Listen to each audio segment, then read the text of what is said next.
नमस्कार, मैं विकास सिंह और आप देख रहे हैं एक न्यूज 24। बिहार में इस वक्त पासवान समाज का जो मुद्दा है वो रुकने का नाम नहीं ले रहा है। वैसे में पासवान समाज का सबसे बड़ा नेता कौन, सबसे बड़ा चेहरा कौन, अब इस मामले पर बिहार आकर रुक गया है। एक तरफ चिराग पासवान है तो दूसरे तरफ चाचा पारस। चाचा पारस जैसे ही पासवान समाज के पक्ष में उतरते हैं, चिराग पासवान आनंद फानंद में मीडिया को इंटरव्यू देने लगते हैं और कहते हैं कि उनके रहते हुए पासवान समाज पूरी तरीके से सुरक्षित है। लेकिन बड़ा वादा करते हैं, वादा 12 घंटे में ही टूट जाता है और चिराग पासवान खुद नहीं पहुंचकर अपने जीजा को पासवान समाज के बीच में उतार देते हैं। आखिरकार चिराग पासवान को किस चीज का डर है कि वो पासवान समाज के सामने नहीं आ रहे हैं। एक तरफ वो कह रहे हैं कि पासवान समाज सुरक्षित है, लेकिन पासवान समाज को सड़कों पर नीतीश कुमार की पुलिस जो है वो दौड़ा दौड़ा कर पीट रही है। हम तमाम मुद्दों पर अब बात करेंगे और बात करने के लिए इस वक्त हमारे साथ खास मेहमान है राष्ट्रीय लोक जनशक्ति पार्टी की राष्ट्रीय प्रवक्ता देवजानी मित्रा जी। मैम स्वागत है। जी धन्यवाद। एक बार फिर से चाचा भतीजा की जो लड़ाई है वो बिहार में देखने को मिल रही है। जैसे ही चाचा पासवान समाज के पक्ष में आते हैं, भतीजा का पेट में दर्द होने लगा है, क्या कहेंगे? देखिए, लोकसभा चुनाव में जिस ढंग से हमें एक भी सीट नहीं मिला था और हम लोग अंतिम समय तक यही उम्मीद लगा के रखे थे कि हाजीपुर की सांसद को ही हाजीपुर का सीट दिया जाए, लेकिन मुझे लगता है कि एनडीए के जितने भी वरिष्ठ नेता हैं, स्पेशली जो केंद्र में बैठे हुए जितने भी सीनियर लीडर बीजेपी के हैं, उनको उस वक्त लगा था कि युवा चेहरा पासवान समाज का एक ही लौता चेहरा है चिराग पासवान। तो मुझे लगता है कि कहीं ना कहीं एनडीए को और बीजेपी को भी ये झटका लगा है कि अति उत्साही होके उन्होंने जिसको चुनाव के लिए चुना था। देखिए, जीतने के बाद का जो कार्य होता है वो ज़्यादा इम्पोर्टेंट होता है और कहीं ना कहीं केंद्र में मंत्री बनने के बाद ऑनरेबल मिनिस्टर श्री चिराग कुमार पासवान जी अभी तक एक बार भी इन सारे मुद्दों पे बातचीत नहीं कर रहे हैं। तो मुझे लगता है कि हाजीपुर की जनता को इससे सबक लेना चाहिए और जो दिखता है वो बिकता बात सही है, लेकिन कुछ बातें बुजुर्गों का भी बड़ों का भी मान लेना चाहिए कि भाई जो बिहार के धरती पर आज तक बिहार फर्स्ट बिहारी फर्स्ट इतने सालों से उनका स्क्रिप्ट लिखा हुआ है वो अभी तक बिहार की धरती पर इम्प्लीमेंट नहीं कर पाए, तो वो पासवान समाज का भला कैसे करेंगे?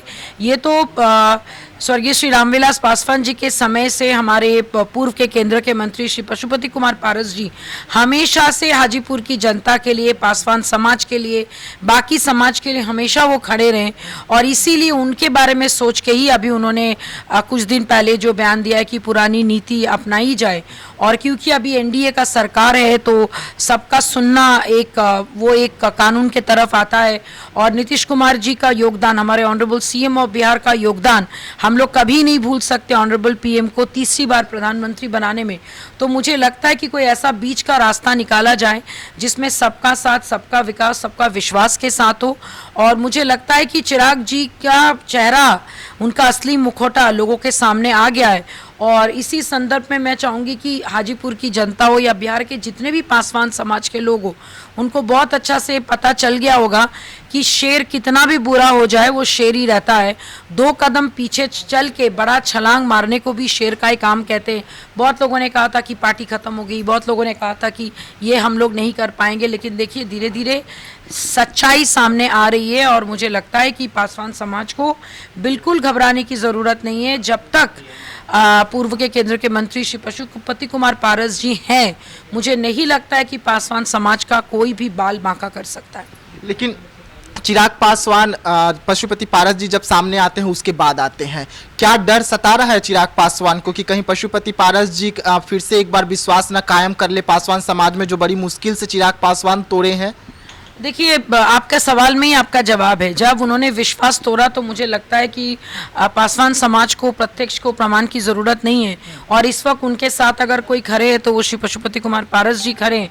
और मुझे नहीं लगता है कि हमारी पार्टी के नेता को या हमारे पूर्व के केंद्रीय के मंत्री को चिराग जी को कुछ भी साबित करने की ज़रूरत है।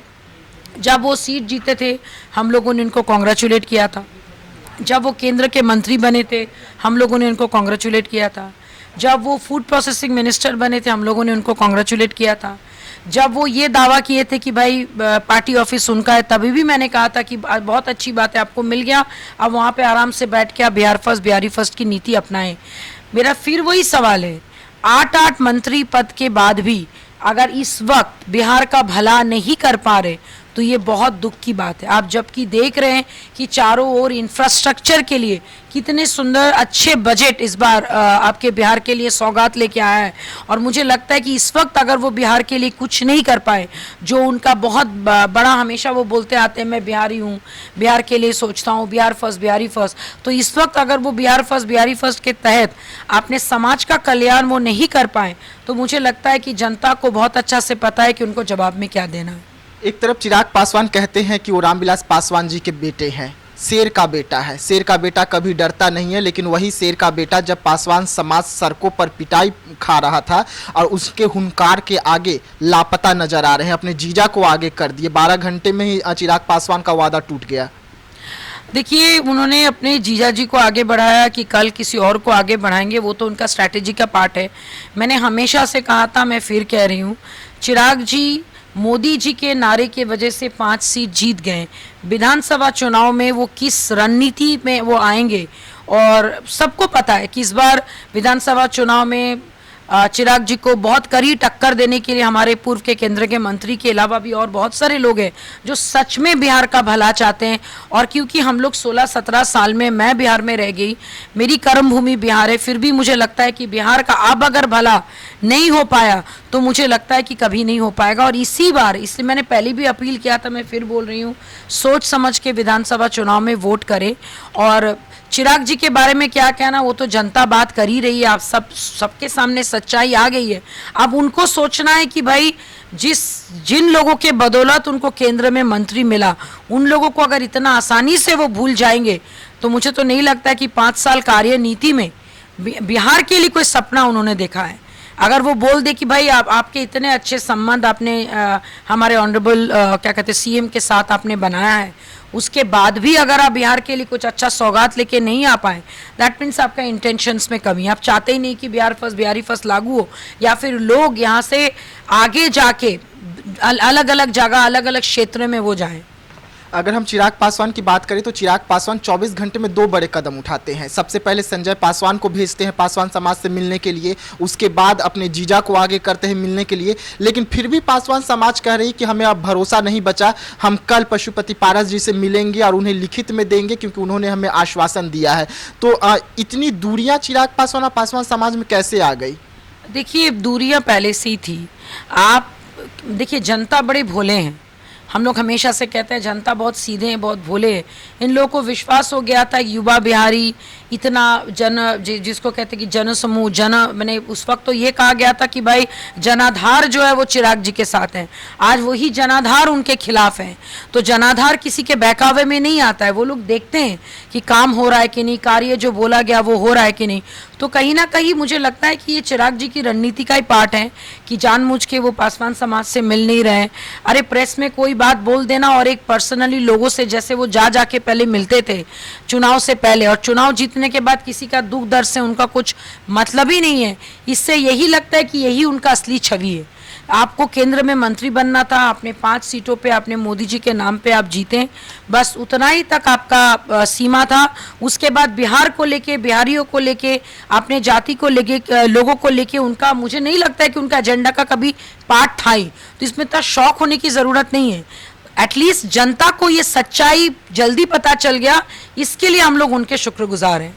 बिहार के कुछ लोग या पासवान समाज के कुछ ऐसे लोग भी हैं जो कह रहे हैं कि चिराग पासवान तो पासवान है ही नहीं, वो ऐसा में वो हमारे सामने क्यों आएंगे, हमारी बात को क्यों सुनेंगे? अभी ये सब बात करने से कोई फायदा नहीं। अगर वो पासवान नहीं है तो फिर आपने वोट क्यों दिया? जनता से मेरा ये सवाल है, आपने क्यों वोट दिया?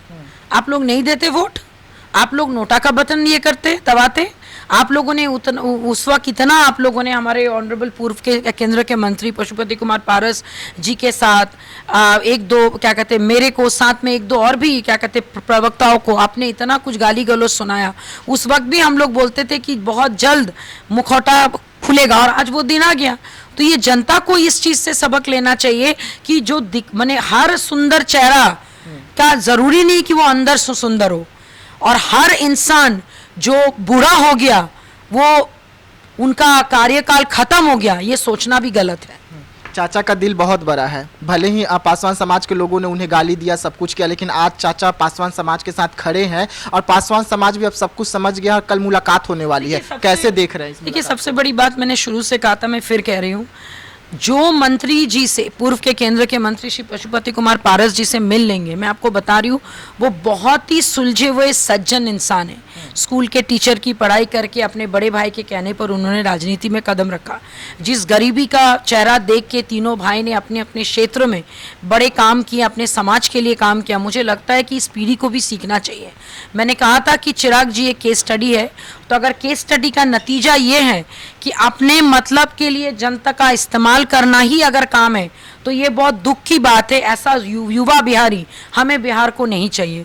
हमें वैसा युवा चाहिए जो उम्र से भले युवा नहीं हो, लेकिन सोच से युवा हो, और वो कोई नहीं, हमारे पूर्व के केंद्र के मंत्री श्री पशुपति कुमार पारस जी ही वो युवा हैं जो आगे बढ़कर लोगों की मदद करने के लिए आज भी आतुर है।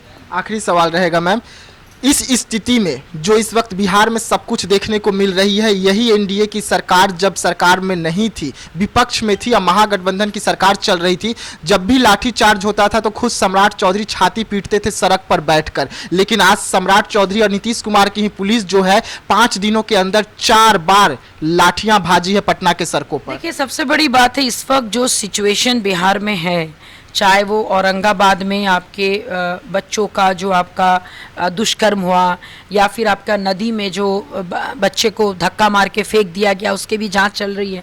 तो बहुत सारा चीज़ों में हम लोग सिर्फ एडमिनिस्ट्रेशन को दोष नहीं दे सकते, बहुत सारी ऐसी बात है जो और भी चीज़ों को दर्शाता है, और एडमिनिस्ट्रेशन के भी अपने एक दायरे होते हैं।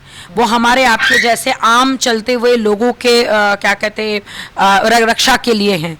तो इन सारी चीज़ों का ध्यान रखना होगा, और मुझे लगता है कि इसी वजह से लाठीचार्ज वगैरह हुई, बट फिर भी हम इसको जस्टिफाई नहीं करेंगे। देखिए, इस वक्त अगर हम बिहार की बात करें तो बिहार में बवाल देखने को मिल रहा है। लगातार पासवान समाज जो है वो सड़कों पर उतर रही है अपनी मांगों को लेकर, लेकिन चिराग पासवान जो है वो नदारत है, और यही कारण है कि पासवान समाज का जो भरोसा चिराग पासवान पर था वो टूटता हुआ नजर आ रहा है। और एक बार फिर से पासवान समाज को अपना नेता कोई दिखाई दे रहा है तो वो पशुपति पारस, जिस पर सबसे ज्यादा भरोसा अगर कोई व्यक्ति करता था तो स्वर्गीय रामविलास पासवान जी करते थे। ऐसे में अगला कदम क्या होगा पारस जी का और पासवान समाज का, क्योंकि कल बड़ी मुलाकात होने वाली है पासवान समाज और पशुपति पारस जी की, जिसमें क्या कुछ निकलेगा और क्या फैसला लेंगे पशुपति पारस, ये देखने वाला बात होगा। तो ऐसे तमाम खबरों के लिए आप बने रहिएगा एक न्यूज़ 24 के साथ। दीजिएगा इजाजत, धन्यवाद।